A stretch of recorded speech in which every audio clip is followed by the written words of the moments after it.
Mustafa Kemal Atatürk adalah presiden penghancur Khalifah Utsmani. Dialah presiden pertama dari Republik Turki sekuler. Dialah dalang dibalik kekacauannya Khilafah Utsmani sampai Khilafah Utsmani harus runtuh pada 3 Maret 1924. Dan ketika Mustafa Kemal Atatürk berkuasa di Turki, dia menjadi diktator pertama di dalam dunia Islam. Dia memerintah dengan tangan besi. Habis semua umat Islam dalam genggaman tangannya. Tangannya berlumuran darah umat Islam yang menghendaki agar Khalifah Utsmani kembali menghiasi bumi Istanbul. Mustafa Kemal juga yang menghapus segala bentuk hukuman syariah. Dia yang menghapus hukum potong tangan bagi pencuri, hukum rajam bagi penzina, hukum qisas bagi pembunuh, lalu digantinya dengan hukum penjara. Tak hanya itu, Mustafa Kemal juga menghapus hukum waris, menyamaratakan ahli waris laki-laki dengan ahli waris perempuan, menghapus hukum hijab bagi muslimah, mengubah Masjid Hagia Sophia menjadi museum, kalimat azan diganti menjadi bahasa Turki, menggalakkan minum-minuman kamar di tempat umum, dan menjadikan majelis-majelis ilmu kemudian menggantikannya dengan tempat-tempat lokalisasi pelacuran dan diskotik. Tak hanya mengubah sistem pemerintahan Turki yang Islami menjadi sekuler, Mustafa Kemal juga memiliki sifat sombong sebagaimana Firaun. Dalam suatu kesempatan, Mustafa Kemal berpidato di hadapan para tentara ex-tentara khilafah.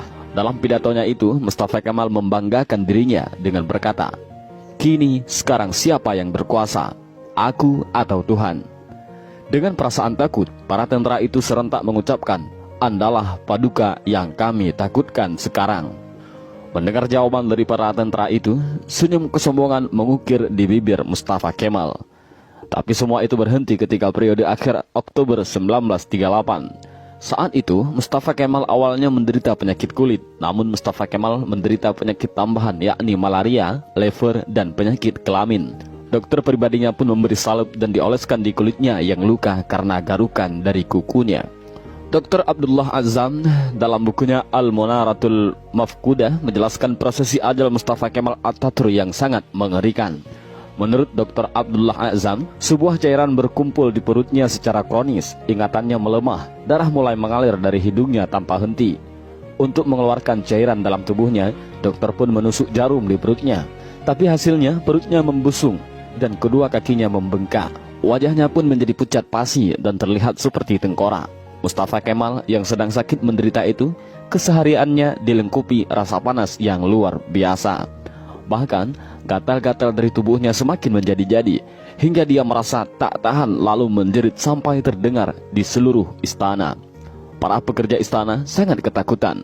Ketika Mustafa Kemal sudah menjerit karena kesakitan, badannya yang panas hingga melebihi suhu normal membuatnya tak mau masuk istana.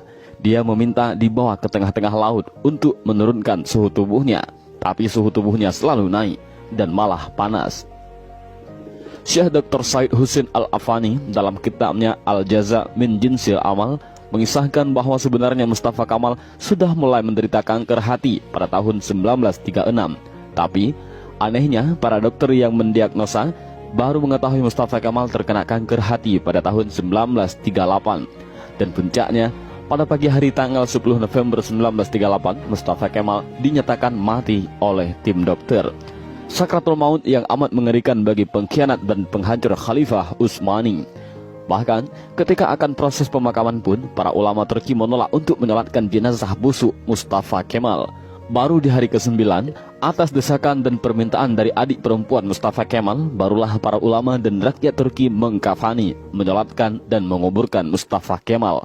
Tapi naas, ketika jenazahnya akan dimasukkan ke bumi, jenazahnya terlempar ke atas. Para penziarah dibuat repot oleh hal ini. Untuk para ulama sepakat untuk menimbun jenazah Mustafa Kemal dengan bebatuan di bukit di Ankara. Baru setelah 15 tahun matinya Mustafa Kemal, jenazahnya kembali untuk dikubur. Tapi lagi-lagi, bumi menolak jenazah Mustafa Kemal. Hingga akhirnya, jenazah Mustafa Kemal dimasukkan ke dalam Museum Etnografi di Ankara, Turki. Jenazahnya ditimbun dengan bebatuan marmer yang bobotnya sampai 44 ton.